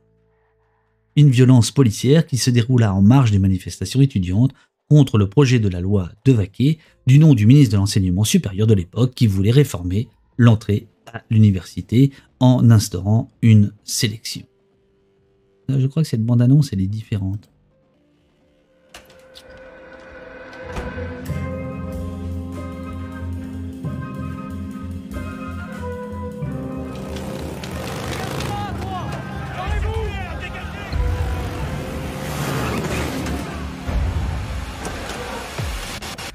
Je suis là aujourd'hui pour vous demander au nom de mon frère Malik de rester calme. Justice pour Malik! Malik est mort! Malik est mort! Malik est mort! Malik est mort! Malik est mort! Malik est mort! Voilà, juste. Vous voyez la photo que je vous ai montrée, attendez. Voilà, c'est ici. Ah non, pousse-toi. Voilà. Donc là, c'est la rue Monsieur le Prince. C'est la rue Monsieur le Prince. Et la photo que j'ai prise, elle est un petit peu après. Quand il cogne à la porte. Voilà. Je vous en dis pas plus. Le dérapage, bon, le terme dérapage, bon bref. Le dérapage qui provoqua la mort de Malik Oussekine souleva un immense émoi en France. Le lendemain de l'annonce de son décès, 200 000 personnes défilaient un peu partout dans le pays pour lui rendre hommage. Dans les mois suivants de la tragédie, la famille franco-algérienne affronta d'autres épreuves. La figure de Malik fut dénigrée par des représentants politiques de la droite et de l'extrême droite, alors que le jeune homme n'avait aucunement provoqué les forces de l'ordre. Au moment de son agression, il rentrait d'un concert de jazz et n'avait pas pris part aux manifestants étudiantes. Le ministre délégué chargé de la sécurité, Robert Pandreau, donc le ministre de l'Intérieur bis dont je vous parlais à l'instant. La mort d'un jeune homme est toujours regrettable, mais je suis père de famille. Si j'avais un fils sous dialyse, je l'empêcherais de faire le con dans la nuit. C'est cette tragédie, à la fois intime et universelle, que le réalisateur Antoine Chevrollier a voulu explorer pour réaliser la série Oussekine. Pour coller au plus près de la réalité, il a lui-même côtoyé pendant plusieurs semaines deux des grands frères, Malik, Mohamed et Ben Ammar. Les acteurs, Saïd El Alami, qui joue Malik Oussekine magnifiquement, Naïdra Ayadi, qui joue la sœur Fatna Oussekine, Malek Lamaraoui, qui joue Ben Ammar Oussekine, Tewik Jalab, qui joue Mohamed Oussekine, ont eux aussi échangé avec la fratrie pour mieux cerner la réalité de cette affaire. Ils nous ont raconté ce processus lors d'une journée d'interview organisée dans le cadre de la promotion de la série. La rencontre avec la famille s'est faite naturellement. Dès que Disney+ a validé le projet, moralement, je me devais de me tourner vers la famille pour les prévenir de ce que j'allais faire, raconte Antoine Chevrollier. C'est par un cousin de Malik que le réalisateur fait ainsi connaissance des deux frères, Ben Ammar et Mohamed. De septembre à décembre 2021, j'ai passé beaucoup de temps avec Mohamed et Ben Ammar. On a beaucoup discuté et on a noué un lien de confiance. Cela nous a apporté la bénédiction de la part de la famille pour faire la série et ça nous a permis d'aller plus loin dans leur intimité puisque c'est le cœur de ce qu'on souhaite raconter. Ils nous ont livré beaucoup de clés et d'anecdotes qu'on retrouve dans les 4 épisodes. Poursuit Antoine Chevrollier, déjà réalisateur d'épisodes des séries Parents Noirs et Le Bureau des légendes. Pour l'équipe chargée de l'écriture des épisodes, de nombreuses confidences de la famille Oussekine ont permis de donner plus d'épaisseur à la fiction et de raconter de manière très émouvante comment chaque membre de la fratrie a fait face au deuil puis au combat judiciaire. On a vraiment plongé en profondeur dans la vérité de l'histoire et ça nous a permis de surmonter les difficultés propres à la fiction. La vie a plus d'imagination que la fiction. Quand on a découvert jusqu'où cette histoire avait pu aller sur le plan des manipulations politiciennes ou policières, on s'est dit que si ça avait été une pure fiction, on n'aurait pas osé aller jusque-là, témoigne Julien Litli, l'un des scénaristes. Dans la série, on découvre comment les autorités avaient à l'époque tenté de dédouaner les policiers, en avançant que Malik avait succombé à une interpellation à cause de son mauvais état de santé, d'où l'idée des dialyses, et non des coups reçus. Dans les archives de l'INA, ci-dessous, sont ainsi rapportés les propos du procureur de la République de Paris qui expliquait au lendemain de l'accident que le décès avait été causé par une décompensation créée par un état pathologique rénal antérieur. Le jeune Malik Oussekine était sous dialyse. Pardon pour les pubs intégrées à la con. Voilà. On a la lecture du papier.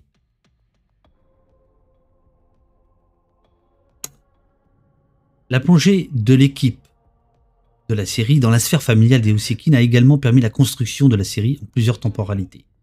La nuit d'horreur de Malik, le drame familial qui commence le lendemain matin, des violences policières, et enfin l'histoire de la famille, de la naissance de Malik aux événements tragiques vécus par ses parents le 17 octobre 61 lorsque des Algériens avaient été noyés dans la Seine par des policiers après une manifestation menée par le FLN. L'identification à la famille, c'est ce qui nous a plu à tous, révèle Faiza Gaine, co-scénariste. Cette histoire, ça nous a permis de traverser l'histoire française des 50 dernières années avec une famille franco-algérienne. La dimension universelle de cette famille est indéniable. On parle de leur chagrin qui est quelque chose à qui tout le monde peut s'identifier. Après, la complexité des personnages va aussi permettre à des gens issus de l'immigration de s'y reconnaître et de ne pas y être caricaturés. C'est l'acteur Saïd El Alami qui interprète Malik Oussekine.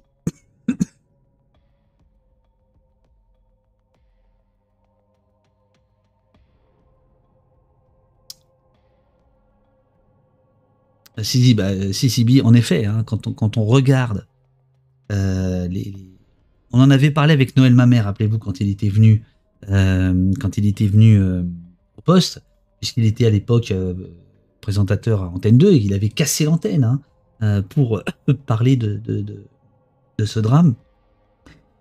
Très clairement, la télévision publique des années 80. Alors ça bénéficiait aussi du fait que c'était une cohabitation.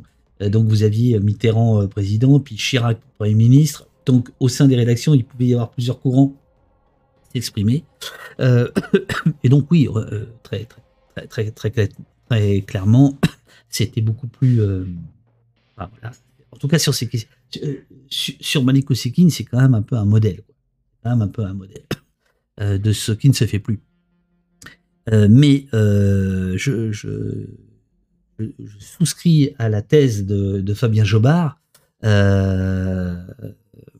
sociologue, chercheur, bien très défavorablement connu de nos services, pour moi un des meilleurs de la spécialité, on va dire.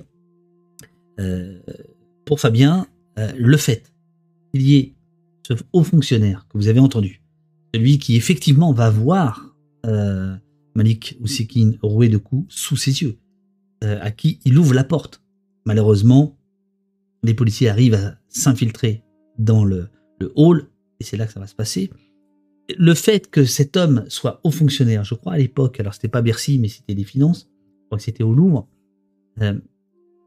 selon Fabien Jobard, la qualité, entre guillemets, de l'émetteur, c'est-à-dire un haut fonctionnaire qui témoigne, va être porté au crédit, hein, parce que c'est lui qui témoigne, de par ce qu'il est, de par ce qu'il représente, là où il habite, hein, c'est un immeuble bourgeois dans le quartier latin, eh bien sa parole va être prise en compte beaucoup plus facilement que si c'était la parole d'un étudiant ou autre. Voilà. Donc ça c'est un point. C'est un point qui est important. L'acteur Saïd El Alami, qui joue Malik, a lui aussi discuté avec les frères de la victime pour s'immerger dans son personnage. Il s'est rendu compte qu'il partageait des choses communes avec l'étudiant des années 80, alors qu'il n'était pas né. le brave Saïd.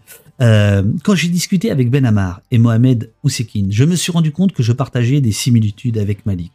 Je suis le dernier d'une fratrie de 6 enfants. J'ai, comme lui, envie de découvrir le monde et d'apprendre. Et puis, la famille Oussekine a habité à Meudon, à son arrivée en France, comme ma maman et sa famille quand ils sont venus du Maroc.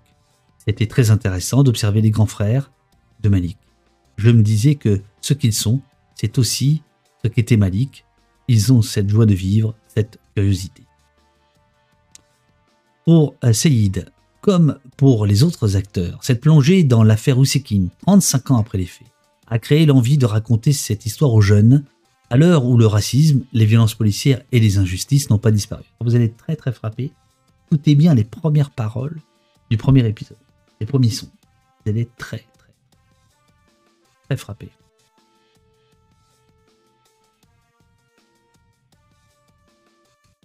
C'était essentiel de faire partie d'un projet comme Oussekine, de pouvoir faire partie de cette histoire. Par le média de Disney, j'espère qu'on pourra toucher les plus jeunes.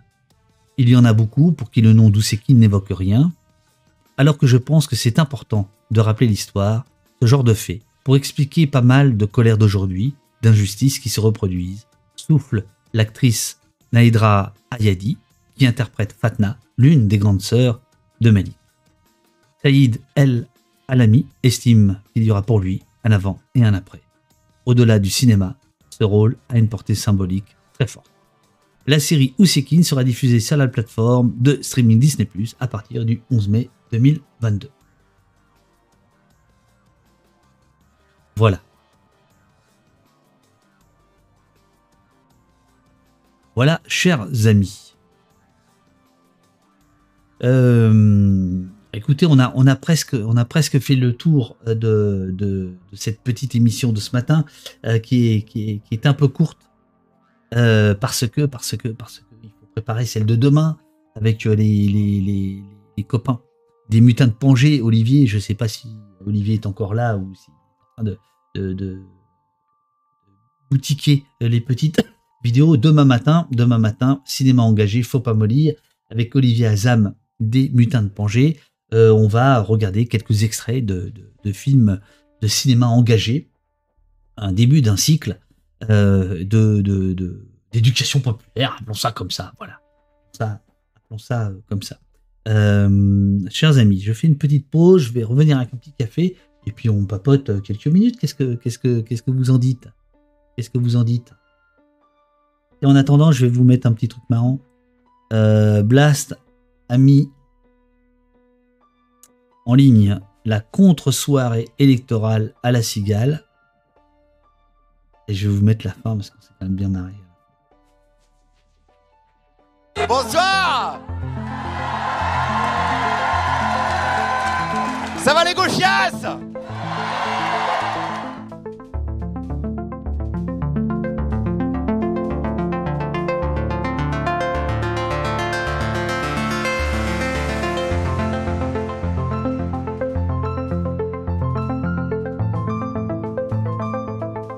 Donc c'était la soirée organisée par Guillaume Meurice à la Cigale, le soir du deuxième tour. Et Blast vient donc de mettre en ligne à la fois le making-of et puis le résumé de la soirée.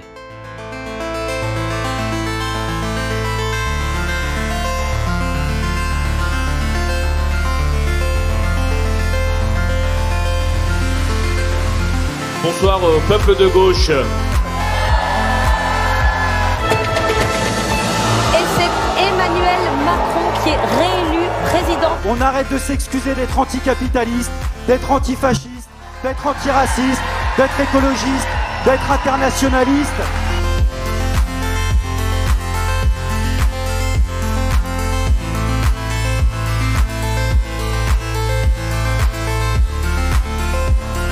Il y a toujours plus de 20 000 personnes qui nous suivent. 25 000!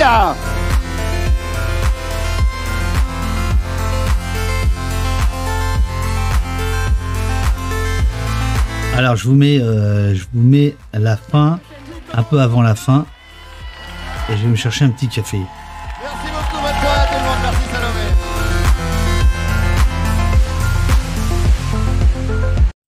mets la fin. Vous allez voir pourquoi. Et pour mener cette bataille culturelle, effectivement, il faut lutter contre ces médias qui diffusent ces idées d'une manière générale. Et pour lutter contre ces médias, il faut arrêter qu'il n'y ait qu'une seule personne qui détienne un grand nombre de médias et de maisons d'édition, comme c'est le cas pour Bolloré ou d'autres encore. Il faut que les médias indépendants comme Blast, Mediapart ou d'autres médias indépendants puissent exister et prendre la place sur l'opinion publique. C'est pour ça qu'on a créé Stop Bolloré, pour informer le public, pour travailler ensemble. Il faut qu'on apprenne à travailler ensemble. Et pour remener la bataille culturelle, vous pouvez nous rejoindre dans Stop Bolloré. Il y a des délégations régionales qui sont en train de se créer. On a été à Montpellier, on a été à Toulouse, on va aller à Roubaix, on va rencontrer la population. Mais de manière générale, Stop Bolloré, c'est juste un exemple des mobilisations sociales qu'on doit mener tous ensemble. Une multitude de mobilisations sociales pour apprendre à travailler ensemble et pour essayer de regagner la bataille culturelle. Je pense qu'il faut plusieurs modes d'action. Je pense que c'est la combinaison qui fait la force. Voilà, il faut être dans la rue, il faut être aussi au Parlement, il faut être dans les associations, il faut se mobiliser aux côtés des personnes qui se mobilisent vraiment au quotidien en les soutenant comme on peut les soutenir. Moi, je pense que c'est une combinaison qui fait la force. Il y a eu le mouvement des Gilets jaunes, il y a eu le mouvement climat, et puis il y a eu des associations qui se sont constituées en collectif, et ça a donné la Convention citoyenne pour le climat, ce qui n'aurait pas été possible si juste une association avait demandé la création de cette assemblée-là. Donc non, en fait, pour moi, il ne faut pas lâcher la rue. Au contraire, la rue, c'est un moyen de se montrer, c'est un moyen de se mobiliser, et certainement pas en allant dans les endroits qui ne font plus écho, comme Bastille République. Alors, il y a la répression physique que vous avez tous vue, que certains ont subi. Les mutilations, il faut toujours le rappeler, 30 éborgnés, 5 mains arrachées, Zineb Redouane à Marseille, Steve Mayakanisso à Nantes, et d'autres. Et là, je ne parle que du maintien de l'ordre dit social ou festif pour la fête de la musique. Il y a tout le reste de la police. Et on avait vu, il y a un an ou deux, une sorte de fléchissement de la part de Macron dans son discours, très rapidement, très furtivement, à l'été 2019. Et aujourd'hui, on est complètement revenu à ça. Donc effectivement, aujourd'hui, le ministère de l'Intérieur commande des blindés. Nous avons eu droit quand même à 2 lois liberticides par an depuis 5 ans. C'est-à-dire on a eu 10 lois autour de la question dite de la sécurité. Et donc évidemment, l'enjeu à partir de demain, c'est de faire en sorte que ça s'arrête. Vous voulez qu'on chante les canuts ? Vous la connaissez ? Non ? Alors je commence. Pour gouverner, il faut avoir manteaux et rubans en sautoir. Pour gouverner, il faut avoir manteaux et rubans en sautoir. Nous en tissons pour vous, grands de la terre, mais nous, pauvres canuts, tout nus, on nous enterre. C'est nous les canuts, nous sommes tout nus. Pour prêcher Veni Creator, il faut une chasuble d'or. Pour pêcher Veni Creator, il faut une chasuble d'or. Nous en tissons pour vous gens de l'église, mais nous pauvres canuts n'avons pas de chemise. C'est nous les canuts, nous sommes tout nus. Mais notre règne arrivera quand votre règne finira. Mais notre règne arrivera quand votre règne finira. Nous tisserons le linceul du vieux monde. Écoute aux compagnons la révolte qui gronde. C'est nous les canuts, nous ne serons plus nus. Merci. Moi, je voudrais remercier toutes les équipes. Voilà, on se lève tous. Mais non! Ça va finir en concert de rock. L'envahissement du terrain. Voilà. Ça, c'est les punks, ça. Ça, c'est les punks. Voilà.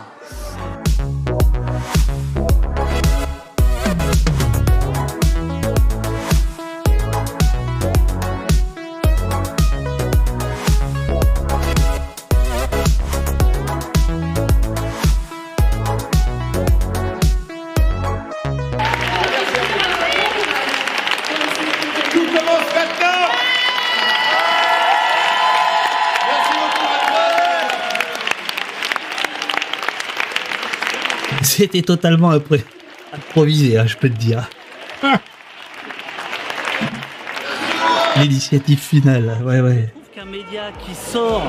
Bon, allez, dégage-toi. Allez, c'est bon. Tac, on t'a assez vu. Stop. Voilà.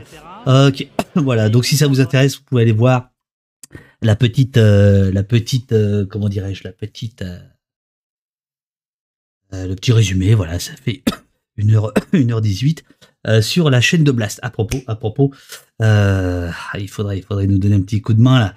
Parce que j'ai l'impression, attendez, je vais regarder là. Ouais, faut quand même. Petite alternative. Il faut saluer le travail de Rial là, qui a fait un magnifique montage qui est disponible depuis dimanche. Quand l'État fait feu sur les libertés, comment s'organiser? Feu sur les libertés. Anne-Cécile Robert, Le Monde diplomatique. Anne-Cécile qui était là la semaine dernière et qui aujourd'hui. Donc il y a une version courte. Si vous l'avez pas vue, allez la voir sur Blast. N'hésitez pas à mettre un commentaire pour affoler le petit comment dirais-je, le petit robot de Google. Qu'est-ce que tu racontes, Sentier Battant? Quand je vous disais que David Machin préparait la version 19h59 pour Audible avec Nicolas Sarkozy. Oui, ça me rappelle le même que tu avais fait. Et oui, c'est un vieux t-shirt, Sarkozy. Absolument. Voilà. N'hésitez pas, chers amis, à aller regarder la petite vidéo. Voilà. Et d'ailleurs, Eurial va être contente qu'on termine l'émission assez tôt ce matin parce que ça va lui permettre de monter celle d'hier. Et oui, Alma Dufour sera l'émission que nous allons proposer, livrée à nos amis de Blast. J'emmerde les gendarmes là-haut, là-haut. J'emmerde les gendarmes et la marée chaussée, C'est pour moi que vous dites ça? Il me semble, pour que tu serais. J'espère qu'il n'y a pas d'autres gueules de vache dans les environs.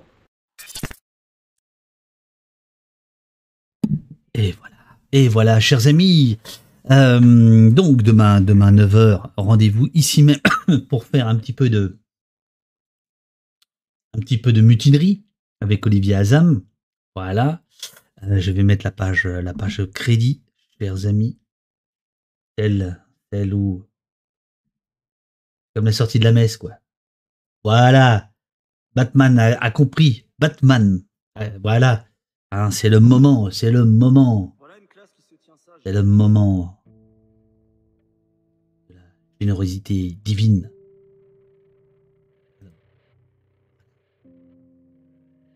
Amis de la police et du café, de Malik Osekine, de la tendresse utopiste, un grand merci d'avoir suivi ce nouvel épisode d'Au-Poste, honteusement basé sur le travail des autres, et notamment celui formidable de Pierre, que je salue, Pierre B, qui est dans le chat. Merci à lui, merci aux incroyables modos et aides techno de la paix, Eurial, Jessie, Robin, Olivier. Merci à Émile Cheval pour les tasses, Valeur Anarchiste pour les néons, Geoffrey pour les logos, Sophie pour les débuts, Théo pour les sons, Blas pour le partenariat, Pissé, Morphone et Scorch pour la musique. C'est le moment des crédits, c'est le moment du flonflon, c'est le moment de la fanfare qui n'a pas sonné aujourd'hui. Ça c'est pas bien, hein. Ça c'est pas bien, les amis.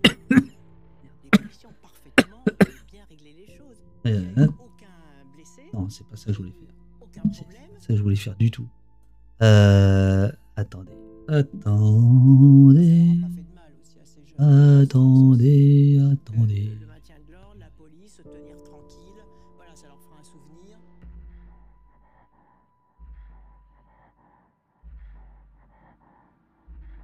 C'était ça que je voulais faire. Voilà. Petit problème de commande. J'attends que le crédit retourne pour saluer tous les abonnés du jour. Cela dit, je les ai ici. Non, mais je vais attendre parce que comme ça, le nombre de mois et tout ça.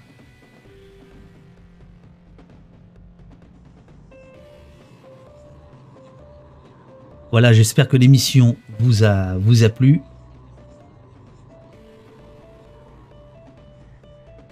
Merci Mich, merci Flo, merci Joma.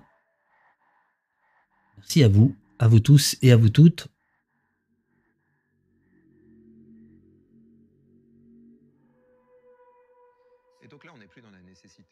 Batman, merci pour ton 2e mois d'abonnement. Jean Ferraille, 11e mois. Vedorge, qui débute, bienvenue dans la brigade, 1 mois. Idem, Hydrolienne, 1 mois. Le don, le bien nommé, comme dit Urial, 4e mois. Amy Sonnet, 5e mois. Boomer d'Armor, 3e mois. Robert U 2022, 1er mois. Il était temps. 8e mois pour Mirko, Goxy, 4e mois d'abonnement. Burdon pour son 1er mois. Hydren, pour le 4e mois. Et Franck Zappa, 2e mois. Merci à Frodeux aussi qui a offert un abonnement. Merci à vous tous. N'hésitez pas à faire courir le bruit. Nous sommes là tous les matins, du lundi au jeudi à 9h, tantôt avec des invités, tantôt en revue de presse, tantôt en causerie.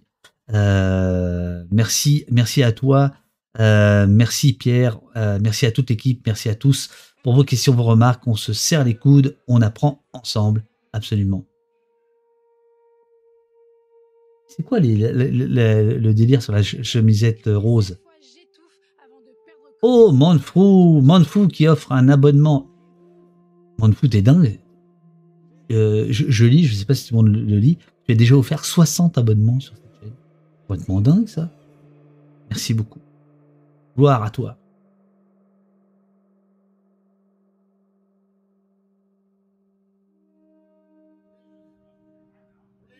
Merci Colette. Merci à toi.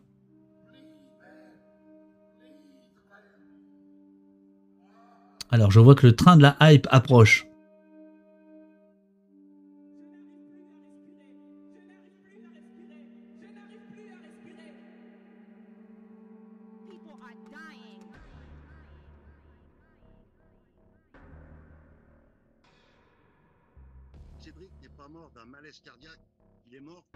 Je vous rappelle que nous avons un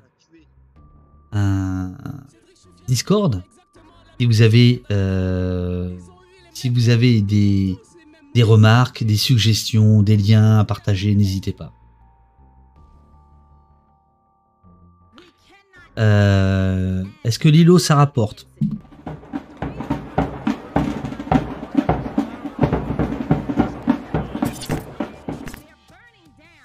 Bah, honnêtement, pour l'instant, non, pas beaucoup. En 3 mois, on a récolté 160 €, sachant que Lilo verse par palier de 300 €. Je vous cache pas que je pensais qu'on aurait plus, parce qu'au début, ça avait démarré, mais alors, sur les chapeaux de roue. Et puis là, je crois que on doit recevoir 600 gouttes par jour, en moyenne. Et les gouttes en ce moment, c'est 0,002 centimes, quelque chose comme ça. Donc ça fait pas lourd. Mais écoutez, ça vous permet de faire des recherches sans être pisté.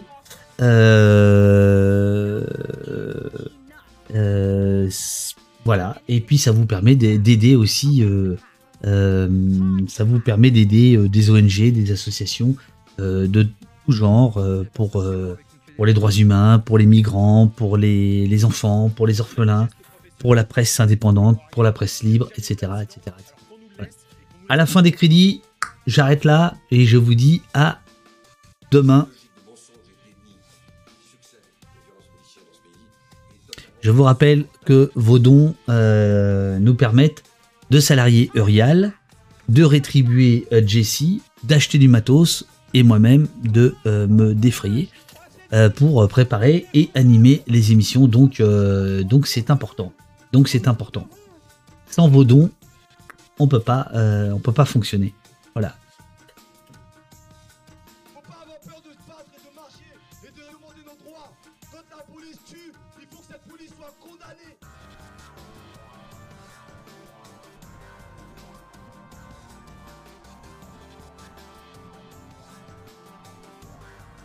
et bienvenue aux nouveaux citoyens followers du jour qui nous suivent depuis ce matin. Attention les amis,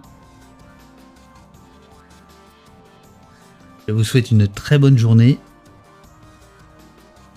et je vous dis à demain 9 h, même endroit,